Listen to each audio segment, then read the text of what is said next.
Welcome back po muli sa ating munting channel. Ayan, diretso na po tayo agad sa ating topic. Okay, meron po kasing kumakalat na videos itong si Sara Duterte sa mga social media platform na dinumog po ito ng mga tao. And isa pa pong topic natin, ito pong si Sangkay Janjan ay silent DDS po ba kaya? Well, kayo na po ang humusga. Pero bago ang lahat guys, huwag niyo po sanang kalimutang mag-like at mag-subscribe. Maraming salamat. Mga sanggay, sobrang dami po ngayong nagkalat ng mga video patungkol po kay Sara Duterte na hinahabol po siya ng maraming tao.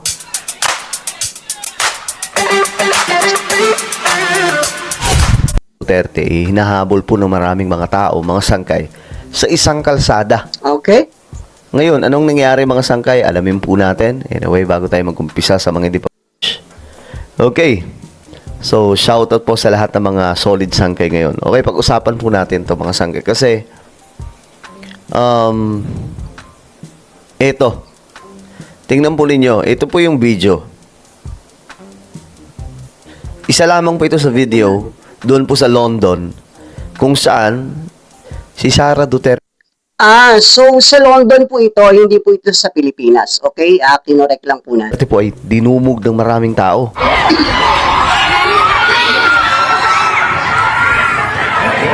Okay? Okay, tayo naman dito mga sangkay, nagdi-discuss po tayo sa mga, lahat po ng issues, no? Dinidiscuss na po natin mga sangkay ng walang bias, no? Kasi, okay, baka sabihin ng sabi mo. iba, bias na to si sangkay. Hindi. Nakita po natin yung video di ba? Okay. Totoo naman, mga sangkay, di ba? Ang dami po talagang tao. So, yun. Okay, totoo naman yung videos. Ayan, hindi po AI. Pero pakinggan po natin yung kanyang komento dito po sa videos nito nga si Sara. So, kayo na po yung humusga. Okay? Ipabalita po natin, hindi po yung mga ka-fake newsan. Diba? Alangan naman sabihin po natin na kakaunti lang yung tao na nandun, mga binayaran yung tao. So, Okay. totoo lang tayo dito mga sangkay. It doesn't mean naman na binabalita Tama po naman, natin tama to magkakampi na. Mhm. Hindi. Nananatili po tayo na pro-government mga sangkay. Okay, tingnan na po natin. Okay. Daming tao, no? Tingnan nyo. So, sa London po ito mga Pilipino sa London. Grabe. So, sa nakikita ko, hindi naman po ganoon karami. So, mga sangkay, Siguro, mga hundreds, 200s, hindi po bulto, hindi po ganoon kadami. Nakita naman po natin sa videos, di ba? parang sa mga nakikita po natin, parang totoo talaga yung nasa survey, no? Yung landslide.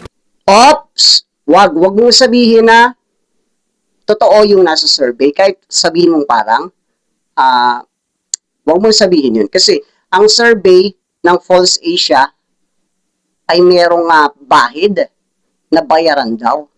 So, yung survey nila, wala naman silang pinakikitang resibo. Tanging numero lang ang pinahahayag nila. Wala silang pinakikitang ini-interview nila, tapos ipopost nila in public. Wala, nagbibigay lang sila ng numero na yun yung nakuha nilang numero sa survey. Diba? Saka, wag tayong magbase sa survey. Kasi, ang kinakausap lang yan, almost 1,000. Ilan ang Pilipino sa Pilipinas? Hundreds of a million Filipino people. Kaya hindi tayo dapat magbase sa mga survey, lalo na kung walang resibo. Mas okay pa nga yung mga vlogger na nagsusurvey ng live, tapos pinakikita nila yung mga taong tinatanong nila. Di ba? Yung numero ni VP Sara. Kaya mukhang, sabi ng iba, ito yung naratibo ng mga DDS. Yung impeachment trial na yan ay para lamang hindi makatakbo si VP Sara sa 2028. Yun yung kanilang sinasabi. At Okay. ngayon, kung titingnan niyo po sa numero, ewan ko lang kung hindi sila matakot din po. Kung totoo yun ha, kung ganito po kadami yung supporters ng isang Sara Oh, tignan mo sinasabi niya, kung ganito po kadami yung supporters. So, nag-base ka sa iilang daang pirasong tao. Hindi talaga mawawala yan. Parang like artista, nagpunta sa ibang bansa, meron at meron talaga mga supporters. Ganun lang yan. Pero hindi tayo dapat magbase dyan sa iilang daang tao lang. Diba? Tuloy pa natin. Duterte sa 2028.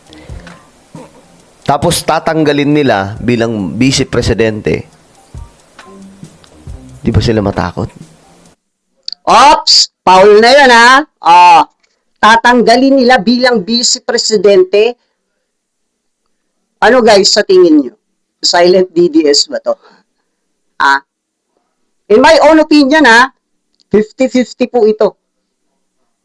Pro admin, DDS. Excuse me for your information, kaya ginagalang kita yan kasi ginagalang ka rin ang iyong mga supporters at alam natin na malaki ang iyong community. Pero para sabihin mo na tatanggalin nila si Vice President, mali yung term na yun. Hindi nila tinatanggal si Vice President. Binibigyan nila ng due process para doon sa mga maraming akusasyon na lumalabas, yung mga mabibigat na ebidensya. Diba, hindi tinatanggal ng administrasyon si VP Sara. Nagagamitin yung impeachment. Marami kasing nakita binibigyan nga siya ng due process, kaya nga nagkakaroon ng impeachment trial. Diba? Pero may nakita ka ba once na, meron ka ba kahit isang nakita na inatinand nitong si Sara Duterte at sinagot yung mga aligasyon na binabato sa kanya? Di ba wala naman? At ulitin ko wag kang magbe-base o wag mong ibase diyan sa iilang daang tao lang yung sinasabi mo. Unang-una, ang tagal, ilang taon na nilang binubuo or ang dami na nilang rallies na ginawa sa loob ng ilang taon. May nabuo ba silang bultuhan kung hindi pa sila sumanib sa Iglesia ni Cristo? Wala naman, di ba? Guys kayo, anong tingin nyo dito kay Sangkay dyan? Silent DDS ba to? Kasi maraming kumakalat na silent DDS daw po itong si Sangkay dyan. Well, in my own opinion, 50-50 po yung nakikita ko dito. Lalo na binabasi ko sa kanya mga komento at sa sagot. Tuloy pa natin. Parang kung ako yung senador, parang, teka lang, akong babalikan nito ng taong bayan Kapag ka ganun, diba? Di ba? Balikan at hindi, ang nilalabanan ng mga senador ay maipakita sa taong bayan na hindi sila one-sided. Nabuo yung impeachment trial dahil may pinagbasihan na mga malalakas na ebidensya. So, anong gusto mo? Kalimutan na lang yun? Tanggalin yung impeachment dahil maraming nakikisimpatya kay Sara Duterte? Uulitin ko hindi mo dapat ibase dyan sa iilang daang tao na yan. Kasi, parang artista lang yan. Kahit may malaking issues na kinakaharap, pag nagpunta sa ibang bansa, meron at meron pa rin mga supporters na sisimpatya sa kanya. At hindi yan bulto Baka wala pang 100 yan o 200. Diba? Guys, ano sa tingin nyo? Dito po kay Sangkay dyan. Sa kanyang mga komento, dito kay Sara Duterte. So, ngayon, ito. Tingnan po natin. Ito pa yung mga video. Ito sa London.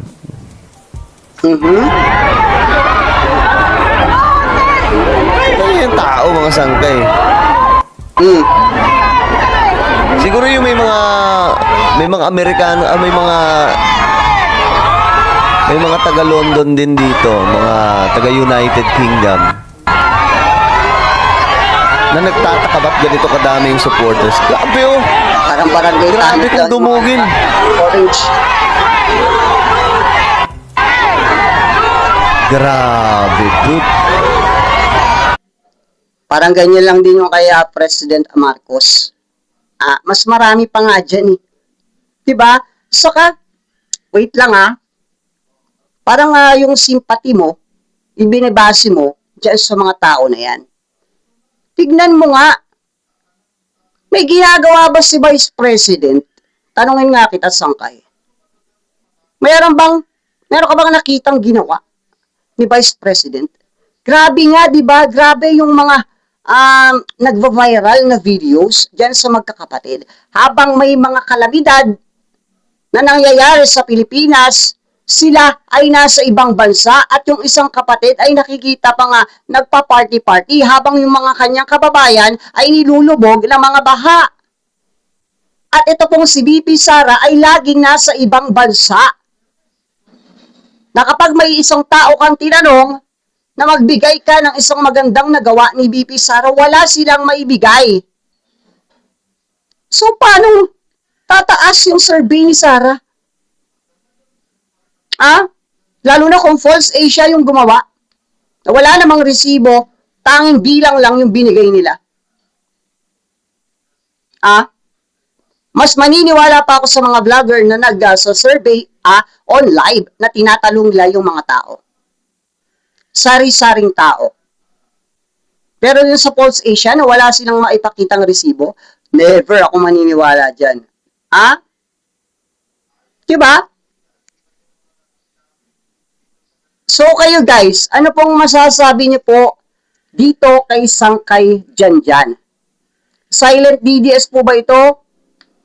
O hindi? Pakilagay po yung inyong mga komento dyan sa baba para makita po natin, mabasa po natin ang inyo pong mga reaksyon at komento patungkol po dito kay VP Sara at dito po kay Sangkay Janjan. Ayan. Maraming salamat po at huwag niyo po sana kalimutang mag-like at mag-subscribe.